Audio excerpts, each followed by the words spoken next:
Outside the window, profound darkness cloaked the troubled city. Even the headlights out on the streets were masked from view. This moonless night, the stars had lost their luster. Lucien stood on the top floor of the Black Swan building, watching the dense clouds drift by on the wind. He stood alone in the narrow hallway, the cityscape reflecting darkly in his eyes. Just then, approaching footsteps could be heard. Lucien knew who it was without looking up, patiently waiting for his visitor to speak his name. Ares. His tone was temperate, yet carried with it an imperceptible warning. Lucien's eyes darkened, but when he turned to face his visitor, he wore a gentle expression, like that of a professor. The silver-haired man had just emerged from an important meeting. He was standing in the shadows, which afforded him some cover. Undisguised distrust and hostility filled his eyes. Overlooking this man's attitude, Lucien got straight to the point. Did your plan succeed? I've heard things. The visitor did not reply, but instead changed the topic. They're saying you took part in Special Task Force experiments. Utter nonsense, Lucien thought. But that was all part of Lucien's plan. He laughed lightly, though the gleam of humor was absent from his eyes, and all traces of Lucien were momentarily extinguished. It seems our collaboration has proven successful. At that moment, the clouds parted and moonlight spilled through the window, illuminating both men. The light cut through the air like a knife, reminiscent of that night so long ago, stripping away all falsity, exposing the blood-soaked truth. Lucien was briefly transfixed.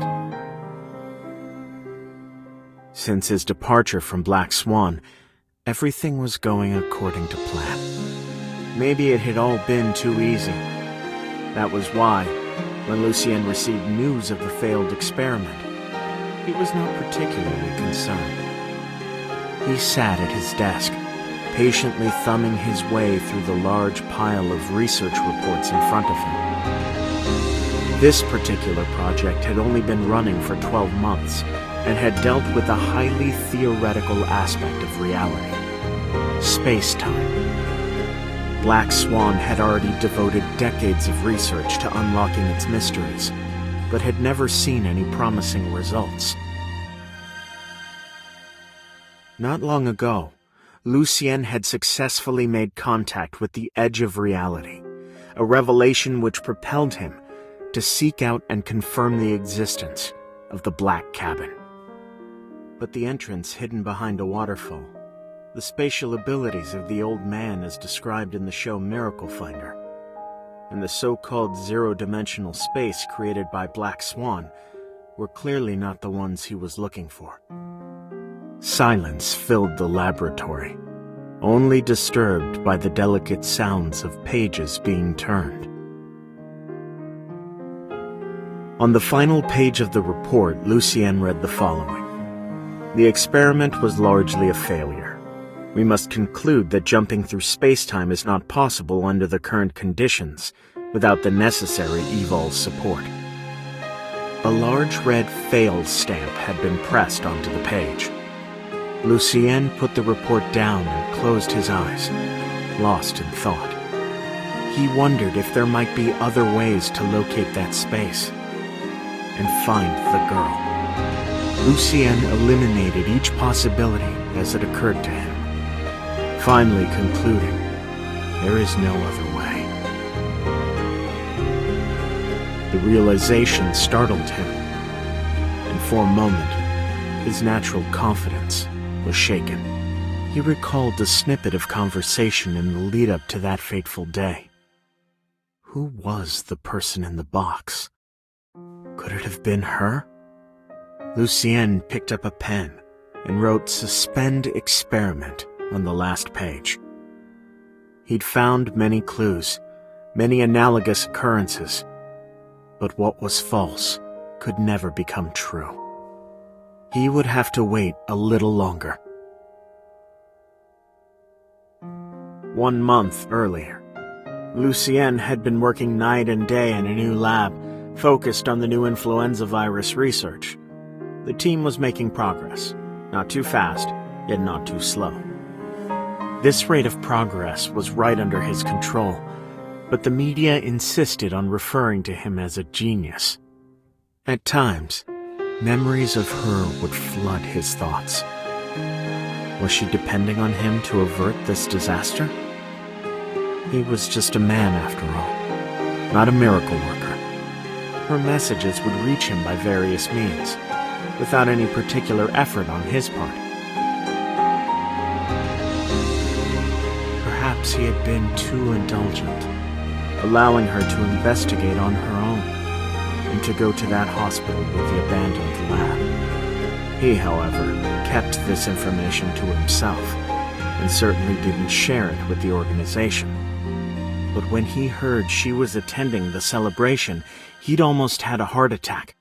He put down the report concerning the latency of the virus and the time of the last outbreak, which happened to coincide with the start of the celebration. There was no way the timing was a coincidence. He took off his lab coat and swiftly headed out the door. Someone in the hall asked where he was going, but Lucienne did not answer. He was 1 step behind, and the girl disappeared into the crowd on the square, like a drop of water, lost to the ocean. With extreme anxiety in his heart, Lucien's expression could not mask his unspeakable concern. It pierced him like the pain in his chest. A sudden noise. Turning quickly, he saw a Ferris wheel heading straight for the frail figure. Unconsciously, he used his evol, and a thin film of light appeared in front of the girl, blocking the wheel. He watched her slowly close her eyes, resigned to her fate, her face filled with despair and exhaustion. A sharp pain lanced through his heart. The sound of the chopper was deafening. Lucienne stared intently at the girl. Slipping his hands into his coat pockets, he turned on his heel and stepped off the street corner. That was the last time he saw her. If he had known she was about to disappear, would he have still gone out to meet her that day? Lucien smiled faintly, his eyes distant. He knew the answer all too well. He would not have. There was a knock at the door. The assistant waited for permission before delivering the report. The experiment was very successful. Viral transmission has been interrupted and the situation is under control. We estimate it will take 1 month from the vaccine's launch for the outbreak to be fully contained. Lucien showed no signs of triumph. He simply nodded, signed the document, put on his jacket, and left. As he opened the door, the assistant asked, Going out, Professor? Lucien nodded once and smiled. I'm off to smell the flowers. Police tape still draped across the entrance to the abandoned quarantine zone. Dark gray buildings pushed up into the dreary sky like tombstones. The whole place was desolate and deathly quiet. For the people of the city, the zone reminded them of a dark episode, and they avoided it like the plague. Yet even in this dismal place, summer flowers bloomed brightly along the roadside. Though spring had been over long ago, summer felt exceptionally long. Time passed quickly. Summer turned to fall, and in the blink of an eye, winter had arrived. Lucien put down the documents and pressed the bridge of his nose to relieve the tension. All the late nights were affecting him. The new Ultima bioresearch facility was almost complete, but he still had a lot of work to do. Black Swan's disappearance, the special task force publishing a list of evolvers. It was as though someone had set the gears in motion, each cog influencing the next. Suddenly, the sounds of cheering came from outside, interrupting his thoughts. Lucien walked over to the window, and to his surprise, flurries of snow floated gently from the sky. He pushed open the window, and a blast of cold air rushed into the room, disturbing the papers on his desk. Winter had been very cold this year, and it seemed the snowfall had arrived early, too. He stuck out his hand and caught a snowflake in his palm, which melted quickly into a bead of water. Lucien's thoughts drifted to the snowman they built on the windowsill last year, which dissolved in a couple of hours when the weather finally warmed up. Lucien grabbed the front of his shirt. The erratic pounding of his heart was like a warning that he was thinking about her again. Another scene suddenly flashed through his mind. He had his hands around her throat, forcing her head upwards and exposing the softness of her neck. She looked weak and harmless, as if even the slightest pressure would make her faint and fall into his arms. Lucien struggled to shake the images from his mind. He looked down at his open hand and pondered its meaning. The situation had obviously never happened, but it was as if he had really been there, as if he had experienced it personally. He could still feel the frightened trembling of her throat in his hand. It made his fingers twitch. The scene did not surprise him. Indeed, it only confirmed what he had suspected all along. But he still wanted to know how it could have happened. How could he have done such a thing? It seems we need to speed up, Lucien thought to himself, shutting the window. The snow quickly obscured the world outside. Walking over to the table, he picked up the invitation. It was signed with the letter A. Suddenly, he saw himself kissing her hand and saying, "This will be the final sacrifice." He witnessed the heavy snowfall and ice-covered streets. Loveland City was completely cloaked in white. Unperturbed by the scenes invading his mind, Lucien steadily ripped up the invitation and threw it into the bin. He lowered his gaze, concealing the fire in his eyes. By the time Lucien left the facility, it was already very late. The snow fell all night, gathering in thick drifts that had frozen hard by early morning. The first cars on the streets were forced to plow their way through.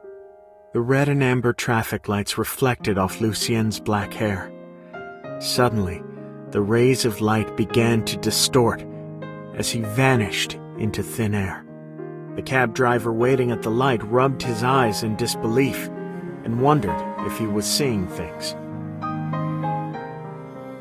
Thousands of miles away, Lucien appeared without warning inside an empty passage, surrounded by black metal walls glowing with a cold light. Everything was just as it had appeared to the corner surveillance camera, though it appeared out of focus, as if viewed through fog. Lucien carefully sized up his surroundings. It seemed plain enough. He set out down the passageway into darkness. The moment he passed through, everything became light. Before him stood a high-tech chamber, a mechanical column rising vertically from its center. Shafts of faint light spilled through a skylight at the top of the domed roof, illuminating the Special Task Force symbol on the floor below. The great steel giant was not yet operational. It slumbered in darkness, though it had a presence that was impossible to ignore. They ask for a lot.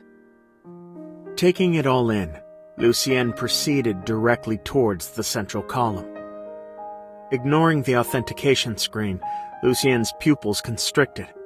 The light began to shift and bend as he was transported to an inner chamber.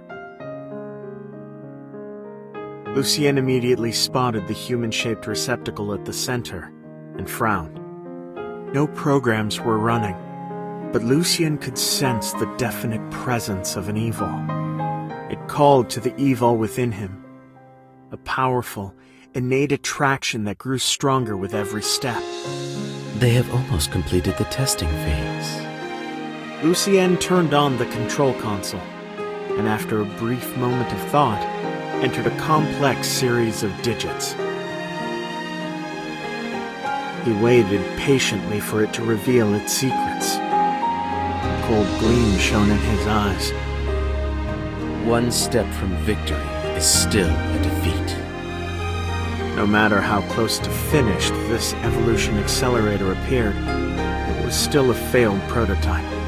One of his own, in fact, with some slight modifications. It was doomed to fail from the beginning, because the gene model it required was unobtainable. Without this core, the whole device was nothing but a shell. There was a quiet hissing sound, and the metal surface of the device began to open, exposing the object concealed within. Inside the darkened interior, the core gently glowed, and a wave of pure evol energy swept over Lucien like a stream of cool water, startling him. Eyes wide with shock, his astonishment immediately transformed into barely suppressed rage. A terrible suspicion overwhelmed his thoughts, and his brain began running furious calculations. The gene model he had just formulated in his mind was the final piece of the puzzle. His failed prototype had been perfected, and it was breathtakingly brilliant. He gave a wry smile. Lucien felt a great urge to smash everything before him to pieces, but reason stayed his hand. He should have known, or perhaps he had known, and had subconsciously repressed it. His plan had been flawless, but there was one person he had never included. Lucien had not been home for a long time. Opening the door, it felt slightly unfamiliar. He had not spent a lot of time here, and there were few signs of life in the cold apartment. Any traces the girl had left in his life were also gone. Colors seen long ago had lost their vividness in his memory. Remembering to water the plants on the windowsill, Lucien spotted one that had been dead for a long time. He remembered her smile, the first time it bloomed that summer day. In the blink of an eye, winter had ended. Everywhere the snow had melted, revealing fresh greenery emerging from the ground. Spring was in full bloom, yet this plant had withered where it stood. Lucien put down the watering can. Caring for such plants required patience, a patience he no longer possessed. The moment he received his answer that day, the images from those other worlds had stopped appearing before him, as though they had been trying to convey the same message. He chuckled to himself. What am I expecting? If he had known that day was going to be the last time he would ever see her, would he have chosen differently? Even if the answer was yes, what was the point of discussing it now? Lucien put on his coat and headed out. 6 months had passed, and all the disasters had become but faint memories. Some people still recognized him on the street, and many would come up to thank him on occasion. Lucien would simply smile and nod graciously. The camphor tree on the hillside was unchanged. In the shade of the tree, many precious memories came flooding back to him. He placed his hand gently on its trunk and closed his eyes, as if to say goodbye. In return, the camphor tree's leaves rustled in the wind, as though it were telling him a story. Finally, he withdrew his hand from the bark. He composed himself as he turned around.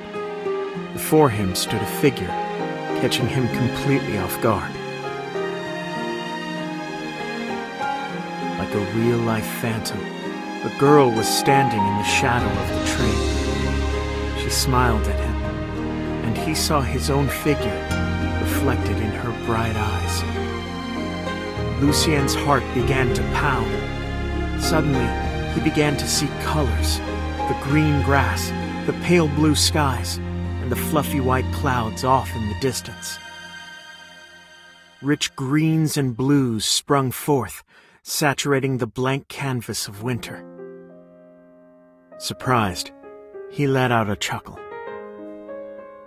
He had been right. She was always outside of his plan. But now, he didn't need to say goodbye.